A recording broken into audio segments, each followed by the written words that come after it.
Il y a toujours un moment en tant que freelance où tu as envie d'abandonner, c'est normal, tout le monde passe par là. On va te partager dans cette vidéo ce qu'on a fait et ce qui a marché pour nous. Si tu es nouveau sur la chaîne, je m'appelle Frédéric. Moi, c'est Imran. On est là pour entreprendre en solo, pour être libre de notre temps et de nos mouvements. Et aujourd'hui, on va parler de doute et de démotivation. Quand est-ce que tu as douté dans ta journée entrepreneuriale? Ouais, donc moi, je fais de la création de contenu depuis 2 ans à peu près. Donc, j'ai changé de thématique 3 fois au cours de la dernière année. Pas cette année, mais l'année d'avant. Et donc, en fait, ce qui m'a fait douter, c'est l'absence de résultats. Donc, j'ai commencé à parler de productivité une première fois. J'ai pas eu de résultats, c'est-à-dire que j'ai personne qui suivait exactement mon contenu. Donc, j'ai laissé tomber. Ensuite, j'ai essayé de parler de side business. Pareil, j'ai pas eu beaucoup de traction, donc j'ai laissé tomber. Puis, j'ai tenté une troisième thématique. Et là, ça tient toujours depuis cette année. Et toi, quand est-ce que tu as douté? Moi j'ai douté quand je devais faire des offres pour proposer mes nouveaux produits ou mes prestations à des nouveaux clients. Et bien là, à chaque fois, c'est un moment où je ne sais pas, est-ce que le produit ou la prestation que je vais proposer va vraiment répondre aux besoins? Quel est le prix que je peux mettre? Est-ce que ça va être mal perçu si je mets un prix trop élevé ou si un prix pas assez élevé qui va desservir mon offre? Donc ça, c'est vraiment les premières offres et les premiers produits que tu essayes de proposer. C'est vraiment des choses qui, chez moi, ont levé beaucoup de doutes sur quelle est la valeur que je vais apporter.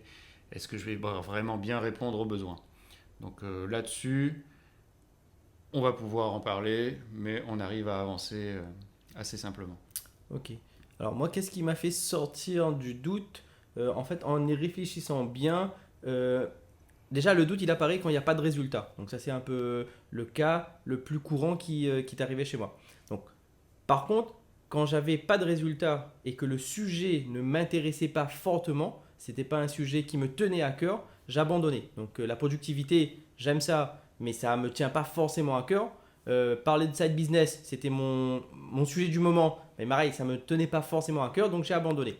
Par contre, pour ma troisième thématique, je parle aux devs juniors. Donc, dans ma carrière, c'est ce que j'ai fait souvent. J'ai pris des juniors, soit des contrats pro, des alternants, des stagiaires, etc. Et je devais les former pour arriver au niveau que l'on souhaitait. Et donc, ce sujet-là, en fait, il me passionne parce que j'aime transmettre ce que j'apprends, j'aime essayer des choses et montrer aux autres, ah, voilà comment toi aussi tu peux faire. Et donc, comme c'est un sujet qui me passionne, même quand je n'ai pas eu de résultats sur la création de contenu à ce niveau-là, donc même quand il n'y avait plus personne qui me suivait, juste le fait de partager une connaissance, ça me suffisait pour, on va dire, m'aider, ça suffisait pour continuer à garder de la motivation.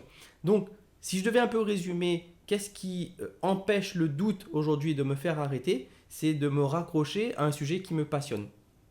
Et toi, qu'est-ce qui t'a un peu aidé à sortir du doute? Moi, ce qui est vraiment important, c'est le feedback. C'est du coup, dans les moments où tu sens que tu as du doute, c'est de pouvoir aller, si tu as un groupe de pairs, d'aller voir des gens qui, comme toi, ont rencontré ces problématiques ou les rencontres et d'aller les voir et de pouvoir les exprimer. Et déjà, en exprimant plus clairement sur quoi tu as un doute, ça va t'éclairer toi-même. Et donc la vision avec quelqu'un d'autre qui te renvoie du coup, mais du coup, où est le doute sur quel est l'élément qui fait que tu n'es pas sûr de toi, ça va déjà t'éclaircir chez toi, quel est le doute? Parce que à la base, tu arrives, je sais pas, je sais plus rien. Et en fait, le doute s'amplifie, et au final, tu es le doute après. Et donc là, l'idée, c'est de clarifier où sont les points à retravailler éventuellement. Et donc, c'est voilà l'importance du feedback. Donc, le feedback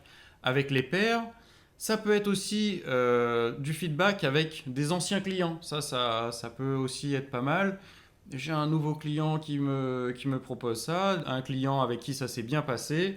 Eh bien, tu peux voilà, avoir un échange avec lui pour comprendre si ça matche bien en fait ce que tu vas proposer à ces nouveaux clients. Et donc, Bah, l'idée, voilà, pour résumer, bah, c'est de passer un peu de temps pour être plus précis sur où est le doute et être plus précis sur valider quels sont les points où il n'y a pas de doute. Déjà, ça va faire baisser la pression et bah, aller retravailler là où tu n'es pas sûr, justement. Donc, tu mets cet effort pour aller éclaircir ces points à retravailler. Et donc, de mon côté, ce qui lève les doutes, si je devais résumer aussi, c'est de travailler sur un sujet qui te passionne. Donc, avoir des feedbacks, travailler sur un sujet qui te passionne, fait que tous les doutes disparaissent. Voilà à peu près si on devait résumer notre vidéo. Comme d'habitude, je te laisse voir dans la description pour les ressources complémentaires. Si tu as aimé, n'hésite pas, tu mets un like, tu t'abonnes, tu partages.